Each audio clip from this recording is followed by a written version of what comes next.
જીવનના અંદર નમક પણ જોઈએ અને જીવનના અંદર ખાંડ પણ જોઈએ. તમે જ્યારે ભોજન કરવા બેસો ને ત્યારે ખાંડની પણ એટલી જ આવશ્યકતા છે અને નમકની પણ એટલી જ આવશ્યકતા છે. કોઈ પણ રસોઈ કેટલી પણ સ્વાદિષ્ટ બની હોય, કેટલા પણ મસાલાઓ એમાં મૂક્યા હોય, પણ એ રસોઈમાં જો નમક ના હોય ને તો એ નમક વગરની રસોઈ એ ભાવી શકતી નથી. શ્રીનાથ ચરિત્રની આ રસધારા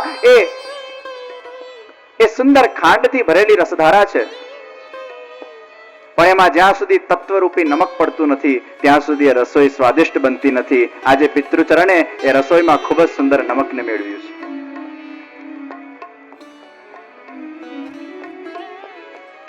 જ્યાં સુધી શ્રીનાથજી બાવાને તત્વથી સમજાય નહીં ત્યાં સુધી એ રસનો આનંદ મેળવી શકાતો નથી.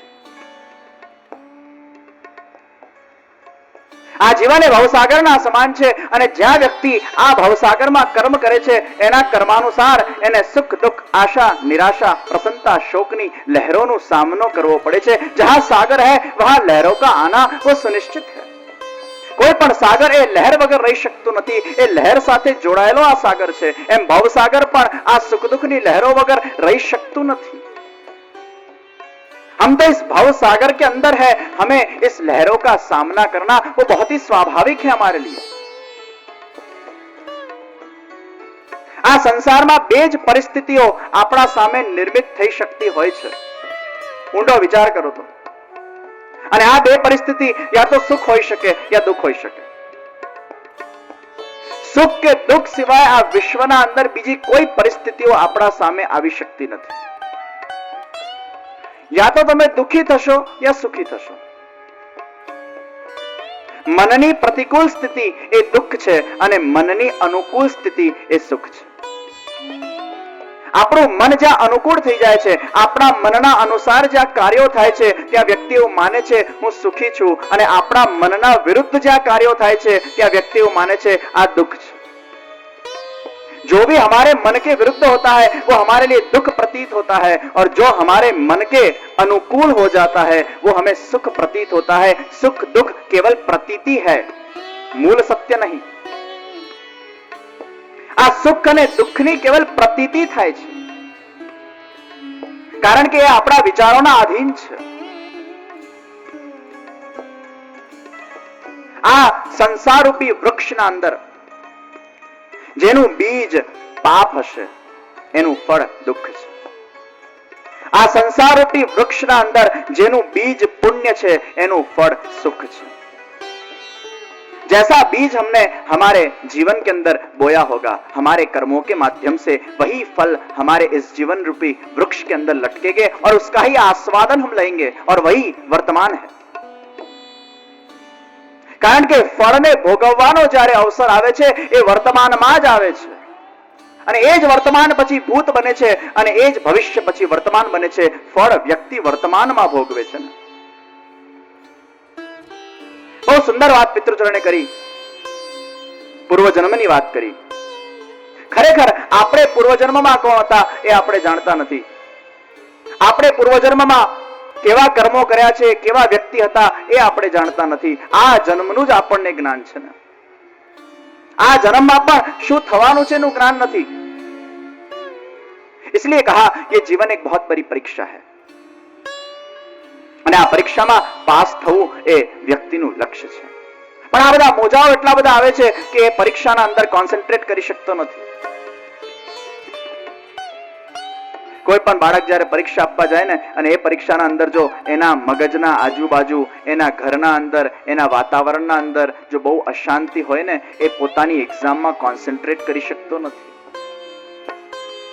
આ પરીક્ષાના અંદર આપણે જીવનની પરીક્ષામાં કોન્સન્ટ્રેટ એટલા માટે નથી કરી શકતા કે આ મોજાઓ એટલા બધા આવે છે, અને આવીને જાય છે ત્યારે નડીને જાય છે.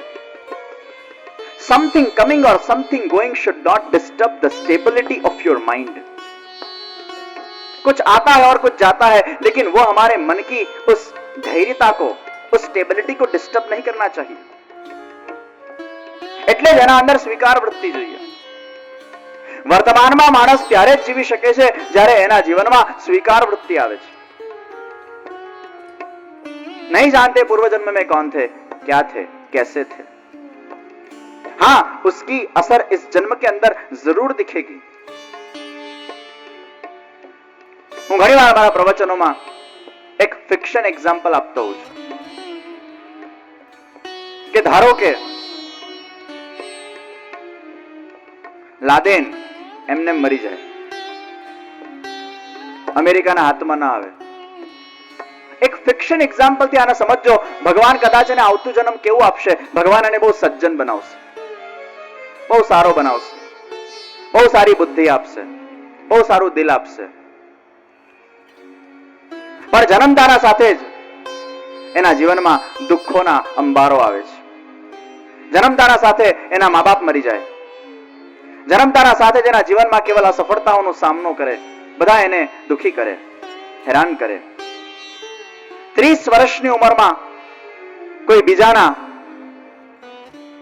મર્ડર કેસના અંદર પોતે ફસાય, 20 વર્ષ જેલમાં સજા કાટે અને પછી કોર્ટનો આદેશ આવે કે આને ફાંસી પર લટકાવી દો, ત્યારે એના સગાવાળા હશે, એના પરિવારવાળા હશે, એ લોકોને વિચાર આવશે કે આટલો સજ્જન માણસ ક્યારે પણ જીવનમાં ક્યારે કોઈને દુખી કર્યા નથી, છતાંય ભગવાન આટલી બધી આની પરીક્ષા લે છે. ભગવાન સજ્જનો સાથે હંમેશા અન્યાય કરે છે. એના પરિવારજનોને ભગવાન માટે કદાચ અશ્રદ્ધા આવી જશે, પણ લોકો જાણતા નથી કે જે માણસ અત્યારે સજ્જન દેખાય છે એનું ગયું જન્મ એ લાદેનનું હતું. કેટલા લોકોની હત્યા કરી, કેટલા માતાઓને વિધવા કરી, કેટલા બાળકોને માર્યા, એ લોકો જાણતા નથી. આપણા જીવનના અંદર પણ આપણે પૂર્વજન્મમાં કોણ હતા અને શું કર્યું છે એ આપણે જાણતા નથી.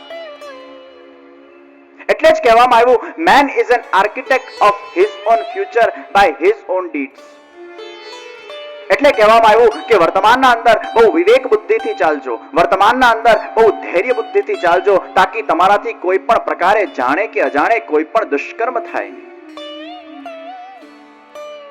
આ ધર્મ શેના માટે છે? આ ધર્મ ગ્રંથો શેના માટે છે? આ સત્સંગ શેના માટે છે? આ જ વિવેકનું પ્રચાર, આ વિવેકનું સિંચન વ્યક્તિની બુદ્ધિના અંદર આ સત્સંગના માધ્યમથી કરવામાં આવે છે કે એલર્ટ રહેજો, ભૂલ से भी कोई दुष्कर्म अपने जीवन में मत करना. એ આસ્થાને હૃદયમાં વસાવીને રાખવાની છે. કારણ કે મનુષ્યનું મન બહુ ચંચલ છે અને સમયના આધીન ઘણીવાર એ મજબૂરીમાં પણ ઘણા દુષ્કર્મો કરી નાખતો હોય છે, એને ખબર નથી પડતી. કેમ કે અત્યારનો વિચાર કરે છે ને, અભી મુझे चाहिए, इंस्टेंट फल चाहिए, वो पीछे का विचार नहीं करता. उसी कारण फिर वही भविष्य उसका प्रारब्ध बन के आता है और वही वर्तमान को उसको भुगतना पड़ता है. કેમ બ્રહ્મ સંબંધ લીધા પછી આપણે કંઠી પહેરીએ છીએ, અને આ કંઠી પહેર્યા પછી એ ભાવને આપણે જાગૃત કરીએ છીએ કે ભગવાન સાથે મારો સંબંધ છે એટલે આ કંઠીને હું પહેરું છું.